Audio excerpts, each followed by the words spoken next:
Dapol's N-Gauge Midland Pullman. Is it any good? Stay tuned and all will be revealed.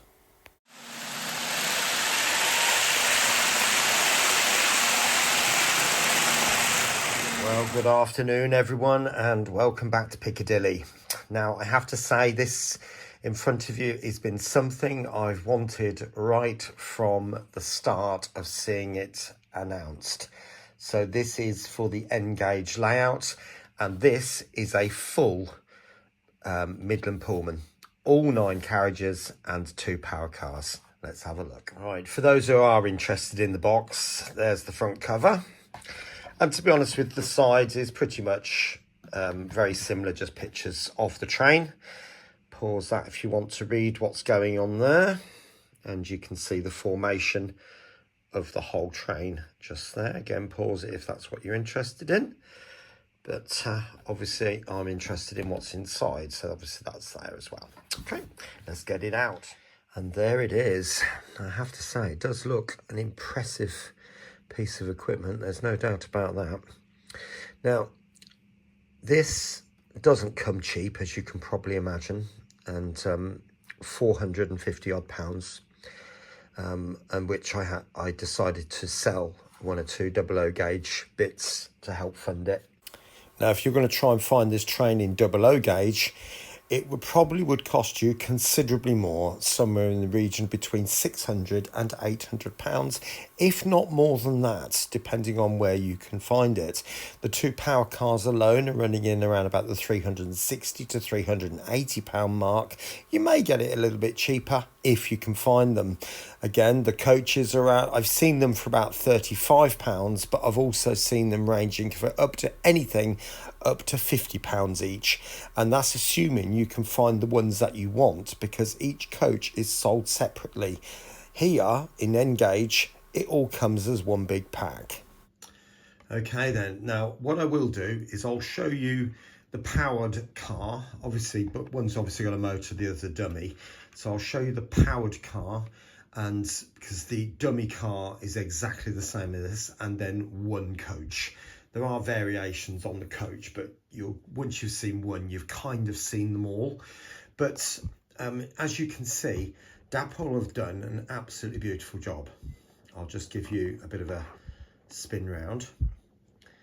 And they've created this insert for the headlights. So there's the different variations. So there's the one with the full glazing bar, as they used to come out back in the late 70s, early 80s.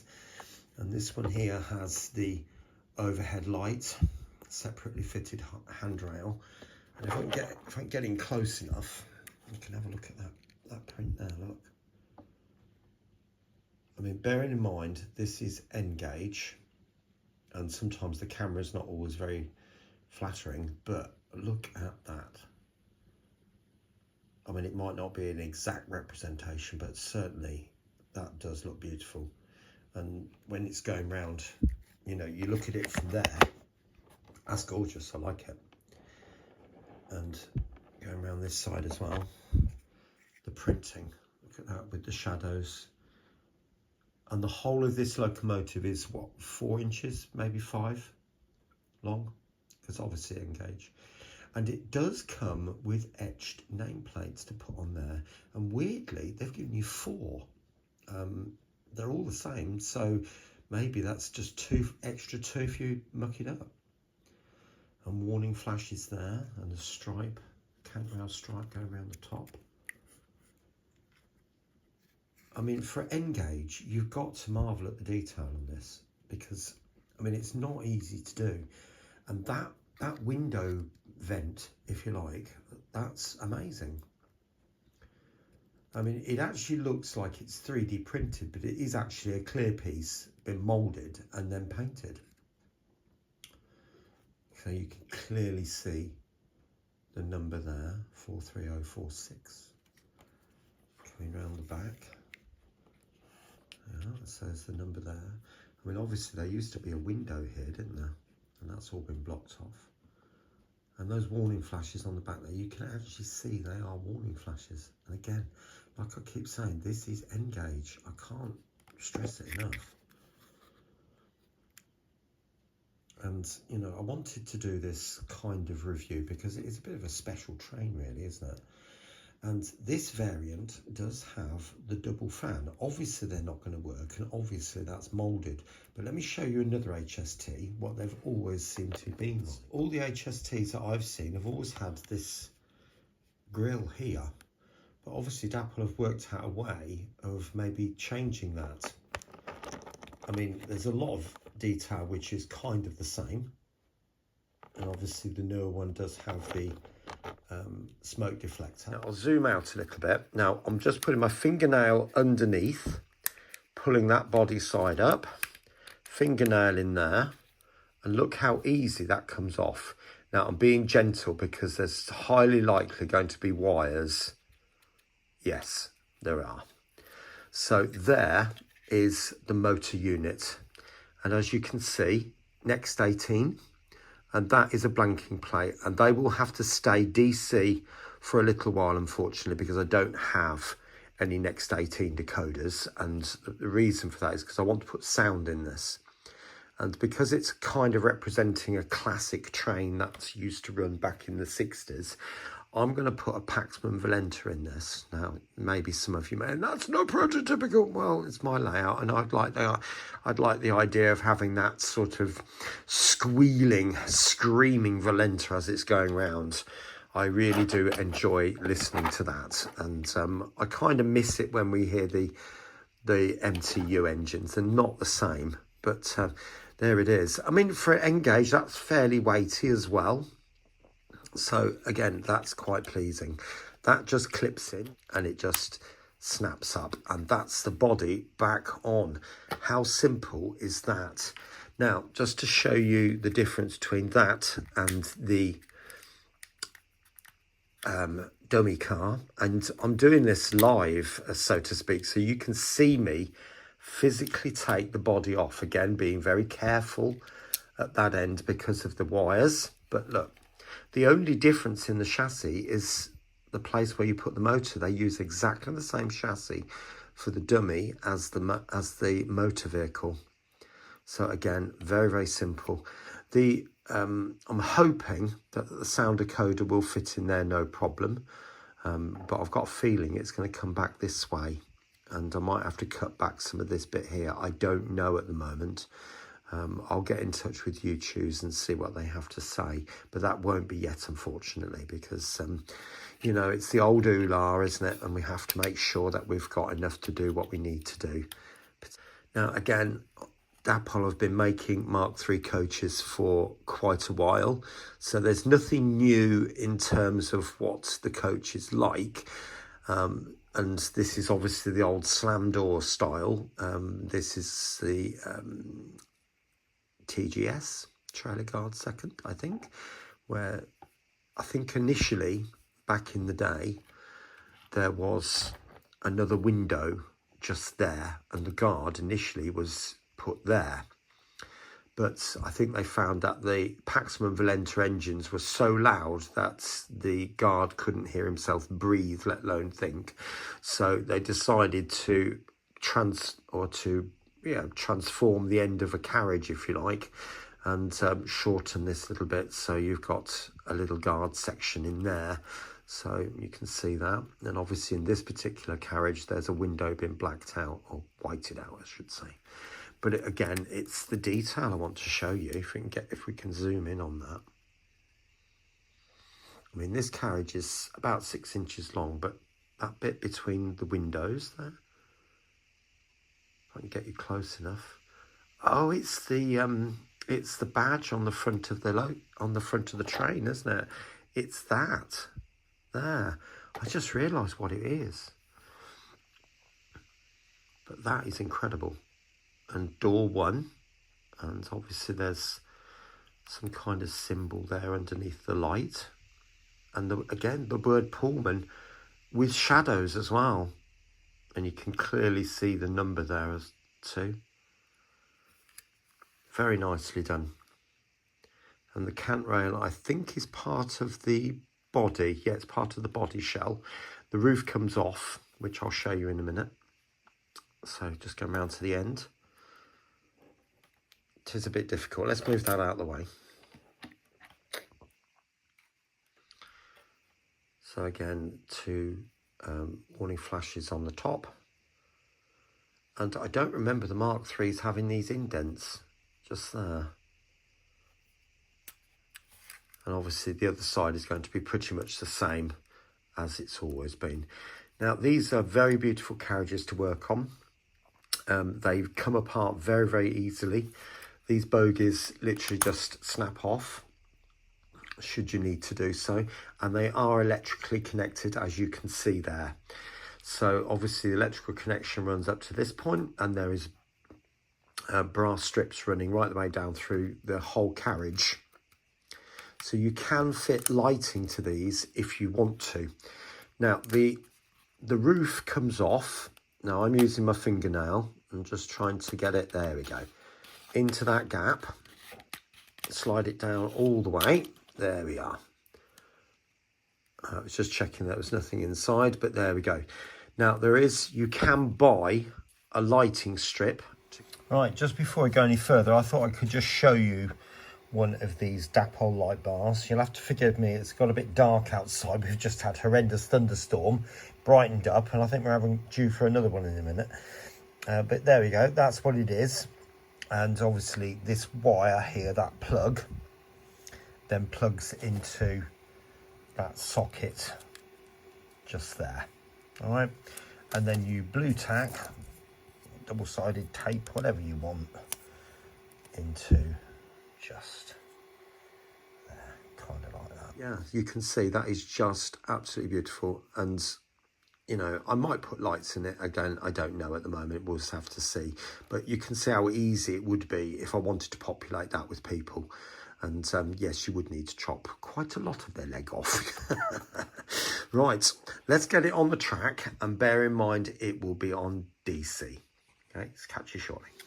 Right, welcome back. Now again, forgive me, it is a bit on the dark side because we are, I think we're expecting another thunderstorm, but I am going to be using the Gauge Master Combi, and that is connected to the track just there. Those two blue wires just connect to either side of either rail, and then I have these connectors. I've showed this many times.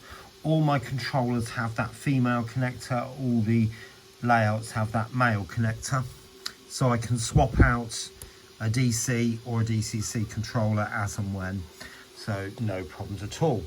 Now, this version of the HST obviously now features a Next 18 decoder, or will do, because this is DC and it's still got the blanking plate in. So it'll be interesting to see if there are any other features, if you like, other than the standard 6-pin that used to be.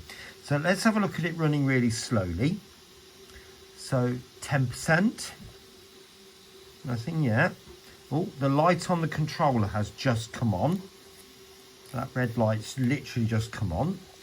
So 20%, and there we go. Look at that. Now that is impressive. Let's see if it can do it the other way. So switch direction, back up to 20%.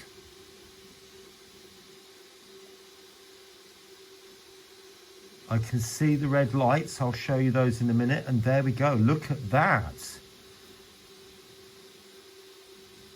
This is N-Gauge, remember, and this is running on DC, and you can see that HST is barely crawling.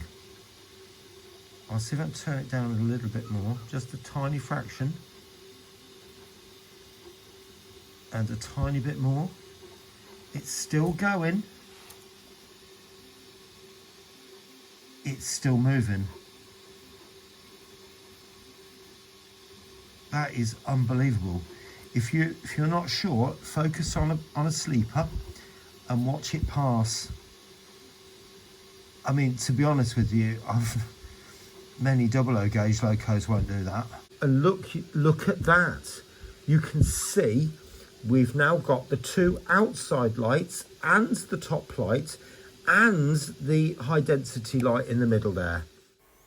Now, I've put an older HST on the track at the moment, so you can see the light formation at the front there, and that does have an X18 decoder in it. So obviously technology has moved on slightly more since this one, and they can now operate all of the lights at the front. It'd be interesting to see what it's like with a decoder and whether you can switch certain parts on, certain parts off. That will be interesting to see in time.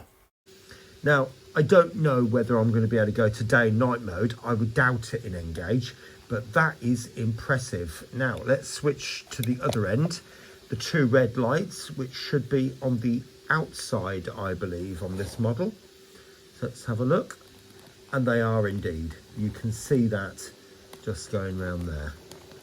So they have improved on the lighting suite there. Okay, now just before we get all the carriages on the track and enjoy the whole train, let's get this run in. Despite Dapol's instructions often saying it's not necessary, I think there are quite a few of us out there who would agree that certainly it won't do it any harm, and it does help to sort of free the mechanism up a little bit better. And not that this was a rough runner in the first place by any means. You saw it running, and you certainly saw how smooth it was running and how slowly it was running. So let's get it running for 30 minutes in each direction, and I'll come back to you and we'll do that slow performance again and see what it's like after that. Welcome back. Running incomplete, and if you notice there, it does actually say it's a good idea to run it in. Now, I did it anyway because I think any locomotive is going to benefit from running in. It just beds in the gearing and just helps it to run a little bit smoother. And you just, if there's any tiny lumps and bumps on the gears, it will just help to knock them off, that type of thing. Now, let's have a look and see if this runs any smoother again. So just turning up the controller, 10%. 15, coming up to 20, and I think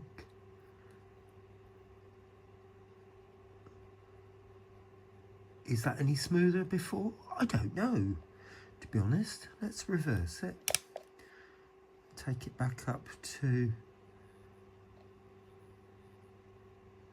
not moving yet. We're about 20 now, so it should be coming towards your right. Is that moving? It is. Again, if you just watch one of the sleepers, and you will see that is actually moving. Now, bear in mind, it is an HST. Where's it stopped? Is it stalled? No, the motor is going. You can feel it, you can hear it moving. Or that is unbelievable. Well, as you can see, it's a long beast, isn't it? So this will be noisy because obviously there's 9 coaches plus the dummy car, so 10, effectively 10 carriages. So let's have a go. And that runs off beautifully, doesn't it? Look at that. It does make me wonder sometimes why some manufacturers have to go with 2 motored vehicles at either end. Because, I mean, Dapol have proved that it's possible to run a full-length train with 1 motor car. And I mean, I know from my 2 Pendolinos that I had, I converted one of the units into a dummy, took the motor out, and they run so much better. So let's speed it up a bit.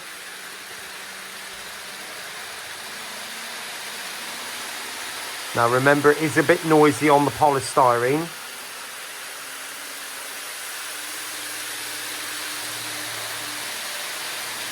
But yeah,